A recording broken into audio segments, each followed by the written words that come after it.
Hello, everybody, and welcome to Romanceful's Tarot. I'm about to begin here with a general reading, so it might not resonate with everybody. So it's really important that you take whatever resonates with you, you leave the rest of it aside. If ever you would like to have a personal reading, you can contact me at romancefultarot@gmail.com. All my information is right below into the YouTube description box.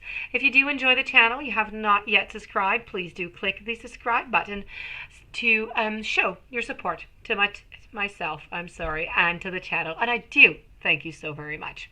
So with no further ado, let's begin this beautiful reading. This is a channeled reading for the sign of Cancer. We are with the universe and with your guides to try and give you some messages on your soul's journey. So I do have 4 messages here from the universe, and I have 1 from your guides. So let's begin. Guilt, blame, death, and loneliness. All right, it's looking bleak, but you'll see it's not quite. So let's begin over here. Let's go and shed some light. Blame is about accepting responsibility for your well-being. It's easy to give away the power to transform your life. Certainly there have been some people along your path who have shaped you into who you are today. But you are solely responsible for your own happiness. The ego can be really, really fragile, and if it comes under fire, the first instinct is to blame an outside force. Victim consciousness weakens the connection that you have to your soul source. Now, the mindset says, I don't have the power inside myself to break free because someone else's power is stronger. This is completely an illusion.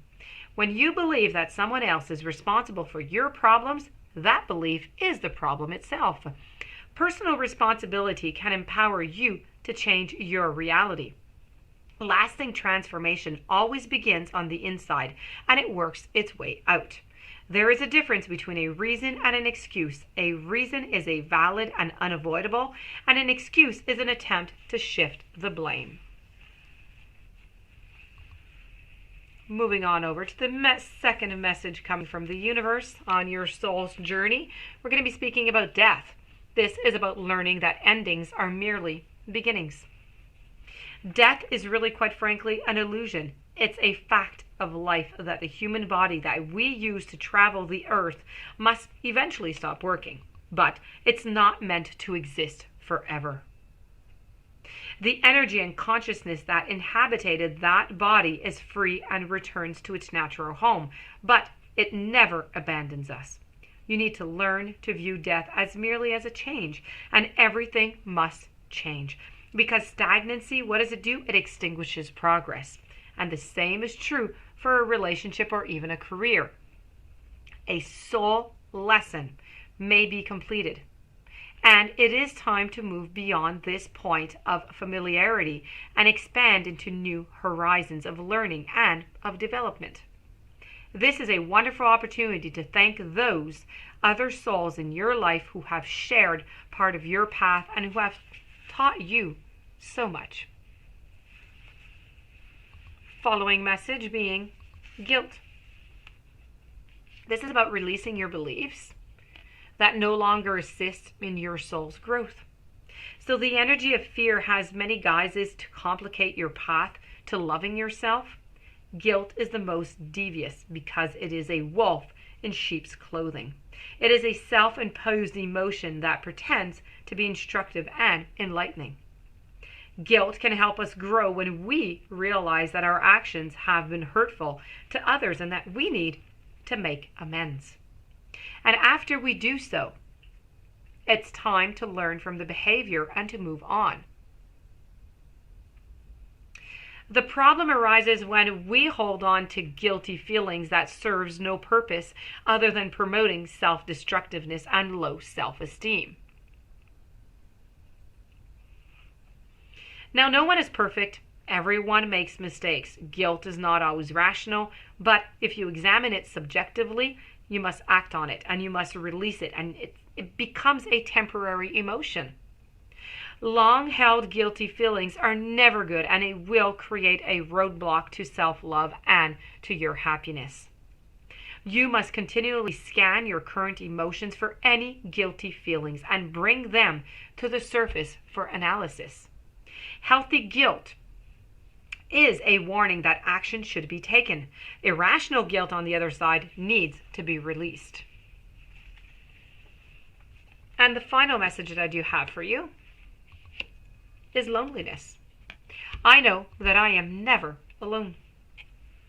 This message has come to you because you must be reminded that there is a difference between being lonely and being alone.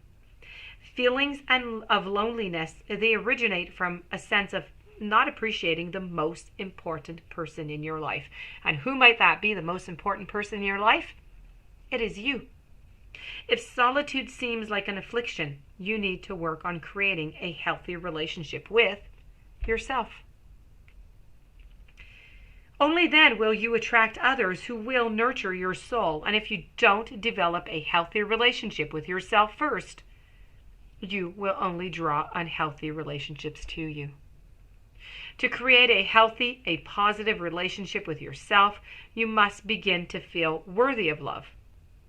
The pessimism of this physical dimension can affect your self-esteem if you don't have the strong conviction that you are valuable and that you are meaningful.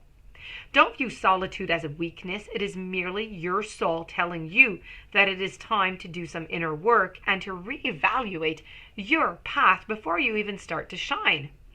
As you sit in silence of your soul, you're going to realize that your spirit family, your teachers, and your guides, they are with you. You are never alone.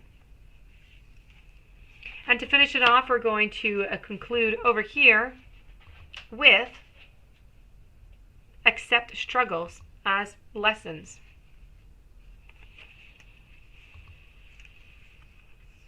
When you acknowledge your relationship to spirit or source energy, you're going to begin to understand your role in the bigger picture. Life on earth may seem difficult, but once you accept that the hardship that you encounter are merely set before you in order for you to learn and to evolve, well, then your journey here is going to become much easier. You will see. The important thing is to perceive an obstacle as a tool for growth. So choose to look at struggles as things that you have chosen to encounter so that you can learn to overcome them, instead of as things done to you to make you miserable. The choice is really yours. If life on earth was not problematic, then it wouldn't be such a compelling adventure for the courageous soul, now would it? It's imperative that you search for the meaning behind each struggle so you can comprehend the lesson and what is the best way to proceed. The way you handle these obstacles prepares you not only for how you're going to handle them within the future, but for what awaits you into the dimension of spirit. The experience you have gathered from encountering struggles factors heavily into the decisions that you and your guides make regarding future incarnations. So you're here to learn. Don't pass up the opportunity because it will only be placed before you again and again and again. So that being said, this does conclude your beautiful reading with the universe and your guides. I do hope that you enjoyed the reading, my dear friends, Cancer. If you do have any questions, you would like to have your own reading, all my information is right below into the YouTube description box. Please don't forget to subscribe before leaving. Have yourself a beautiful day. Many blessings. Lovely weekend. I will see you tomorrow with a new message.